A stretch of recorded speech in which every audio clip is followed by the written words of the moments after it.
warahmatullahi wabarakatuh. Perkenalkan, nama saya Melia Laura Fitri, NIM 1723111. Saya dari Pendidikan IPA C 2017.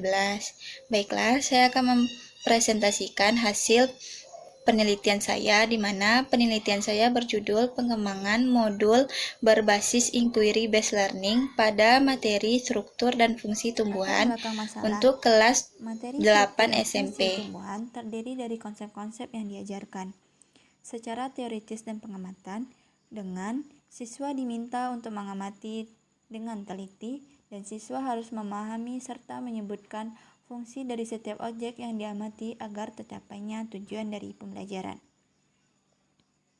Pelaksanaan kurikulum 2013 pada mata pelajaran IPA adalah untuk dapat mengarahkan kemampuan berpikir secara ilmiah yang berdasarkan pendekatan saintifik dan menekankan untuk berpikir secara kritis, di mana siswa menjadi aktif dan kreatif dalam menjelaskan penemuan yang ditemukan olehnya yang berdasarkan fenomena alam yang telah diamati. Kurikulum 2013 adalah kurikulum yang menuntut insan yang produktif, aktif, inovatif, mandiri, serta kreatif untuk mencapai tujuan dari pembelajaran. Maka, proses pembelajaran dilaksanakan berbasis inquiry based learning. Pembelajaran berbasis inquiry ini adalah pembelajaran yang memberikan peningkatan kinerja ilmiah antar siklus. Dengan sintak yang pertama adalah orientasi, yang kedua merumuskan masalah, yang ketiga adalah merumuskan hipotesis, dan yang keempat adalah menguji data, dan yang kelima adalah menguji hipotesis, dan yang terakhir adalah menarik kesimpulan.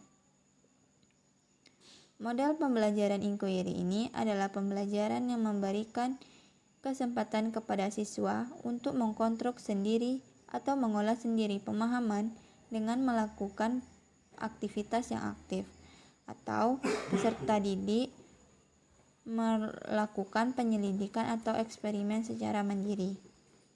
Model pembelajaran inquiry terbagi atas 3, yaitu inquiry terstruktur, terbimbing, dan terbuka. Berdasarkan hasil observasi, terdapat bahan ajar yang digunakan oleh guru dalam pembelajaran masih berupa buku teks, lembar kerja peserta didik atau LKPD, serta buku paket, dan PowerPoint atau PPT masih kurang menarik. Sehingga dengan diadakan pengembangan modul berbasis inquiry based learning ini pada materi struktur dan fungsi tumbuhan kelas 8 SMP dapat menjawab masalah yang ada. Selanjutnya, masuk kepada identifikasi masalah. Identifikasi masalah yang pertama adalah modul yang telah digunakan sebelumnya kurang menarik sebab masih berwarna hitam putih. Yang kedua, peserta didik sulit memahami serta membedakan materi struktur dan fungsi dari tumbuhan. Yang ketiga, peserta didik masih beranggapan bahwa pembelajaran pada pelajaran IPA ini masih bersifat hafalan. Yang keempat, belum tersedianya modul berbasis inquiry based learning tentang materi struktur dan fungsi tumbuhan untuk peserta didik kelas 8 SMP. Batasan masalah pada penelitian ini adalah belum tersedianya modul berbasis inquiry based learning untuk peserta didik kelas 8 SMP. Adapun rumusan masalahnya, bagaimana menciptakan modul berbasis inquiry based learning pada materi struktur dan fungsi tumbuhan untuk kelas 8 SMP yang valid dan praktis. Tujuan penelitian ini adalah menghasilkan modul berbasis inquiry based learning pada materi struktur dan fungsi tumbuhan untuk kelas 8 SMP yang valid dan praktis. Manfaat dari penelitian ini yang pertama, bagi siswa kelas 8 SMP, modul ini dapat digunakan sebagai penunjang pembelajaran yang dapat melatih siswa untuk dapat menerapkan pembelajaran inquiry based learning tersebut. Bagi guru IPA SMP dapat menggunakan modul ini sebagai bahan ajar yang bermanfaat dalam proses pembelajaran. Yang ketiga, bagi peneliti adalah sebagai pengalaman dan bekal pengetahuan dalam mengaplikasikan pengetahuan. Yang keempat, dapat dijadikan contoh oleh guru atau calon guru dalam melakukan pengembangan modul siswa. Yang kelima, dapat dimanfaatkan sebagai sumber rujukan dan informasi ilmiah bagi penelitian yang relevan selanjutnya.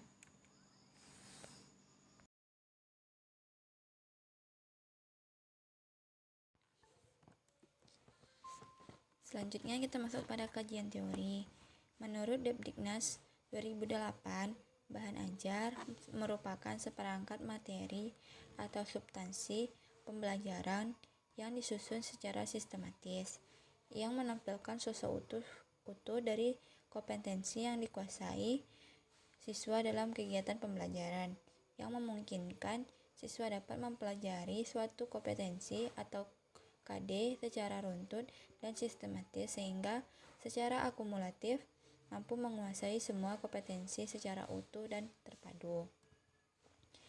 Ciri-ciri dan karakteristik dari bahan ajar. Yang pertama, konsep.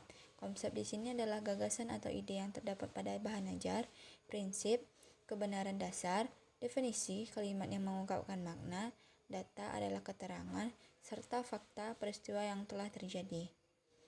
Fungsi dari bahan ajar bagi guru dapat mengarahkan semua aktivitasnya dalam proses pembelajaran dan substansi kompetensi yang seharusnya diajarkan kepada siswa.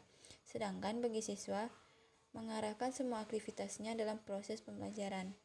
Tujuan dari bahan ajar itu, yang pertama, menyediakan bahan ajar yang sesuai dengan tuntutan kurikulum. Yang kedua, membantu siswa dalam memperoleh alternatif bahan ajar. Dan yang terakhir, memudahkan guru dalam melaksanakan pembelajaran. Manfaat bahan ajar. Yang pertama adalah bahan ajar yang sesuai dengan tuntutan kurikulum dan kebutuhan siswa. Yang kedua, tidak lagi tergantung pada buku teks yang kadang sulit untuk dipahami dan diperoleh. Yang ketiga, bahan ajar menjadi lebih kaya karena dikembangkan dengan menggunakan berbagai referensi. Yang keempat, menambahkan khasanah, pengetahuan, dan pengalaman guru dalam menulis bahan ajar. Dan yang terakhir adalah bahan ajar akan mampu membangun komunikasi pembelajaran yang efektif antara guru dan siswa. Adapun jenis bahan ajar di sini adalah modul. Modul merupakan bahan ajar yang dirancang untuk dapat dipelajari secara mandiri oleh peserta pembelajaran. Modul ini menggunakan model inquiry based learning. Sifat-sifat modul: yang pertama, pengajaran terkecil dan lengkap, memuat rangkaian kegiatan belajar, mampu memuat tujuan belajar, memungkinkan siswa belajar sendiri, dan realisasi pengakuan perbedaan individual. Modul di sini adalah rangkaian kegiatan yang menekankan pada proses berpikir secara kritis dan analitis untuk mencari dan menemukan jawaban dari suatu masalah yang dipertanyakan. Adapun ciri-ciri dari modul inquiry based learning ini, yang pertama, memiliki strategi inquiry yang menekankan kepada aktivitas siswa. Seluruh aktivitas di sini adalah aktivitas yang dilakukan oleh siswa atau siswa melakukan eksperimen atau penyelidikan secara mandiri. Selanjutnya, tujuannya adalah untuk mengembangkan kemampuan berpikir secara sistematis, logis, dan kritis. Terakhir, mengembangkan kemampuan intelektual sebagai bagian dari proses mental. Adapun langkah-langkah dari pelaksanaan model pembelajaran inquiry based learning ini, yang pertama adalah orientasi, di mana orientasi ini adalah langkah untuk membina suasana atau iklim pembelajaran yang responsif. Selanjutnya, merumuskan masalah. Merumuskan masalah di sini merupakan langkah membawa siswa pada suatu persoalan yang mengandung teka-teki yang jawabannya pasti. Masalah hendaknya dirumuskan oleh siswa, dan konsep-konsep dalam masalah adalah konsep yang sudah diketahui terlebih dahulu oleh siswa. Selanjutnya, merumuskan hipotesis. Hipotesis ini adalah jawaban sementara dari suatu permasalahan yang sedang dikaji. Selagi jawaban sementara, hipotesis ini perlu diuji kebenarannya. Selanjutnya, mengumpulkan data. Mengumpulkan data ini adalah kegiatan atau aktivitas menjaring informasi yang dibutuhkan untuk menguji hipotesis yang diajukan tadi. Selanjutnya menguji hipotesis. Menguji hipotesis ini adalah proses menentukan jawaban yang dianggap dan diterima sesuai dengan data atau informasi yang telah diperoleh berdasarkan pengumpulan data. Selanjutnya adalah merumuskan kesimpulan.